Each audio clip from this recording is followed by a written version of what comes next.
മുണ്ടക്കയും ശരി ചൂരൽമല മേഘന, ഞാൻ ഒന്നുകൂടെ തടസ്സപ്പെടുത്തുകയാണ്. ഇപ്പോൾ പ്രദേശവാസി അശോകൻ ചേരുന്നു. ശ്രീ അശോകൻ, കേൾക്കുന്നുണ്ടോ? കേൾക്കുന്നുണ്ട്, പറയാം. ഓക്കെ, താങ്കൾ ഏത് പ്രദേശത്താണുള്ളത്? അവിടുത്തെ ഒരു സ്ഥിതി സാഹചര്യം എന്താണ്?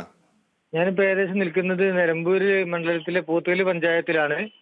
മുണ്ടേരി എന്ന് പറഞ്ഞ സ്ഥലത്താണ് ഇപ്പൊ നിൽക്കുന്നത്. ആ ഇവിടെ ഇന്നലെ ചൂരൽമലയിലുണ്ടായ ഉരുൾപൊട്ടലിന്റെ ഭാഗമായിട്ട് വന്നിട്ടുള്ള വെള്ളപ്പൊക്കം കണ്ടം അതിശക്തമായിട്ടായിരുന്നു ചാലിയാർപ്പുഴയിൽ അനുഭവപ്പെട്ടത്.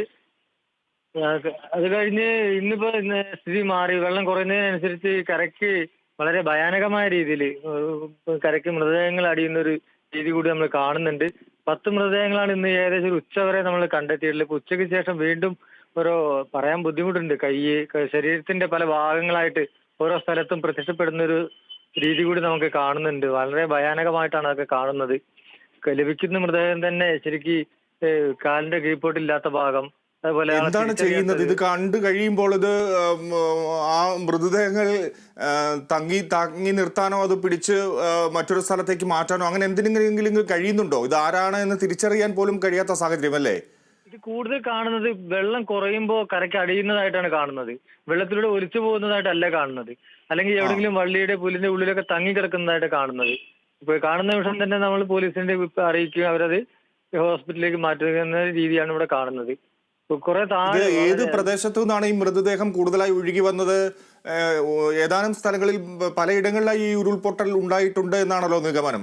ഏത് പ്രദേശമാണ് നിങ്ങളുടെ പ്രദേശത്തോട് ചേർന്ന് കിടക്കുന്നത്, അല്ലെങ്കിൽ എവിടെ നിന്നുള്ളതായിരിക്കാം ഇങ്ങോട്ട് ഒഴുകി വരാൻ സാധ്യത?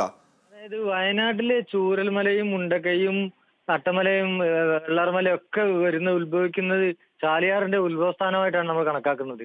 അവിടെ സംഭവിക്കുന്ന ഏത് ഭാഗത്ത് സംഭവിച്ചാലും അത് ചാലിയാർപ്പുഴയുടെ ാണ് അത് വരുന്നത്. ചാലിയാർപ്പുഴ നമ്മുടെ നിലമ്പൂരിലേക്ക് വഹിക്കുമ്പോൾ ഏകദേശം ഏറ്റവും മുകളിലായിട്ട് പിന്നെ വാണിയമ്പുഴ കോളനി, ഇരുട്ടുത്തി കോളനി, ട്രൈബൽ കോളനികളിലാണ് 6ഓളം മൃതദേഹങ്ങൾ കണ്ടെത്തിയിട്ടില്ല. അവിടേക്ക് നമുക്ക് എത്താൻ ഇതുവരെ സാധിച്ചിട്ടുമില്ല. അങ്ങനത്തെ ഒരു ബുദ്ധിമുട്ടുകളോട് സംഭവിക്കുന്നത്. കാരണം അവിടെ പുഴയിൽ അധികം വെള്ളം നിൽക്കുന്നതുകൊണ്ട്, അവിടെ പാലം ഇല്ലാത്തതുകൊണ്ട് അവിടെ ആണ് ഒരു 6ഓളം മൃതദേഹങ്ങൾ കണ്ടിട്ടുള്ളത്. പിന്നെ നിങ്ങള് അശോകനൊക്കെ താമസിക്കുന്ന ആ സ്ഥലം വലിയ പ്രശ്നങ്ങളില്ലാത്ത സ്ഥലമാണോ? ഇത്തരത്തിൽ വെള്ളം ഇപ്പോൾ ഒഴുകി വന്ന് വലിയ വെള്ളക്കെട്ട് രൂപപ്പെട്ടിട്ടുണ്ടല്ലേ? അവിടെ ഇന്ന് രാവിലെ മഴയ്ക്ക് ചെറിയൊരു ശമനം ഉണ്ടെങ്കിലും ഉച്ചയ്ക്ക് ശേഷം മഴ പൂർവാധികം ശക്തി പ്രാപിക്കുന്നതായിട്ട് കാണുന്നുണ്ട്. എന്നിരുന്നാലും അത്ര ഒരു വലിയൊരു ദുരന്ത ഭീഷണി അവിടെ ഇല്ല. ഇപ്പോൾ കാണുന്ന ഭീഷണി എന്ന് പറഞ്ഞത് ചാലിയാർപ്പുഴയിലെ വെള്ളം കൂടുന്നതാണ് വലിയൊരു ഭീഷണിയായിട്ട് കാണുന്നത്. അതിനും ചെറിയൊരു ആക്കം ഉണ്ട്. എന്നിരുന്നാലും ഈ മൃതദേഹങ്ങൾ കാണുന്നത് വളരെയധികം ഒരു ഭയാനകമായ രീതി തന്നെയാണ്. സഹിക്കാൻ കഴിയാത്ത, മനസ്സിനെ വിഷമിപ്പിക്കുന്ന തരത്തിലാണ് ഓരോ മൃതദേഹവും നമ്മൾ കാണുന്നത്. അതിന് വല്ലാത്തൊരു വിഷമമുണ്ട് കാണുന്നതിൽ. ഹൃദയഭേദകമാണ് തീർച്ചയായും. അശോകൻ, ഇത് അശോകൻ എപ്പോഴാണ് ഈ സംഭവം അറിയുന്നത്? ഇത്തരത്തിൽ വയനാട്ടിൽ പലയിടങ്ങളിൽ ചുരൽമല അല്ലെങ്കിൽ മുണ്ടക്കൈ പോലുള്ള ഭാഗങ്ങളിൽ ഉരുൾപൊട്ടിയിട്ടുണ്ട് എന്ന് എങ്ങനെയാണ് അറിയുന്നത്? ഇവിടെ ഒരു ഉരുൾപൊട്ടലോ അല്ലെങ്കിൽ ഒരു പ്രളയ സാധ്യതകളൊക്കെ കണ്ടു കഴിഞ്ഞാൽ അത് നിങ്ങൾ എങ്ങനെയാണ് പെട്ടെന്ന് നിലമ്പൂർ ആ പ്രദേശം പെട്ടെന്ന് അത് മനസ്സിലാക്കുന്നുണ്ടോ അവിടുത്തെ പ്രദേശവാസികൾ? അത് നമ്മൾ ഒന്ന് ശരിക്കും അനുഭവിച്ചറിഞ്ഞാണ്. കവളപ്പാറ പൊട്ടി അതേ ദിവസം തന്നെയാണ് നമുക്ക് 2019 അവിടെ ഉരുൾപൊട്ടലുണ്ടായത്. അതിന്റെ അനുഭവങ്ങൾ നമുക്ക് തീർത്ത് നല്ലപോലെ ഉള്ളത് കൊണ്ട് ഇത്തവണ വെള്ളം കൂടിയപ്പോൾ തന്നെ നമുക്ക് റിപ്പോർട്ട് കിട്ടിയിരുന്നു അവിടെ വെള്ളം കൂടുതലുണ്ട്. അപ്പൊ രാത്രി തന്നെ അറിയാൻ സാധിച്ചു. പുലർച്ചെ നേരത്തെ അറിയാൻ സാധിച്ചു അവിടെ ഉരുൾ പൊട്ടിയിട്ടുണ്ട് എന്ന് അറിയാൻ സാധിച്ചിട്ടുണ്ട്. ഈ പുഴയിലൂടെ ഇപ്പോൾ വെള്ളം കുത്തി ഒഴുകുകയാണോ? അങ്ങനെയാണോ സ്ഥിതി? നിങ്ങൾ അതിന് സമീപത്ത് താമസിക്കുന്നവർക്ക് അവിടെ എന്തെങ്കിലും പ്രശ്നങ്ങളുണ്ടോ? ഇല്ല, ഇവിടെ വലിയ പ്രശ്നങ്ങളൊന്നുമില്ല. ഇന്ന് കുറച്ച് കുറവ് വന്നിട്ടുണ്ട്. ഈ വെള്ളം കുറയുമ്പോഴാണ് കരയ്ക്ക് മൃതദേഹങ്ങൾ അടിയുന്ന സംഭവം കാണാനിടയാകുന്നത്. ഓക്കെ.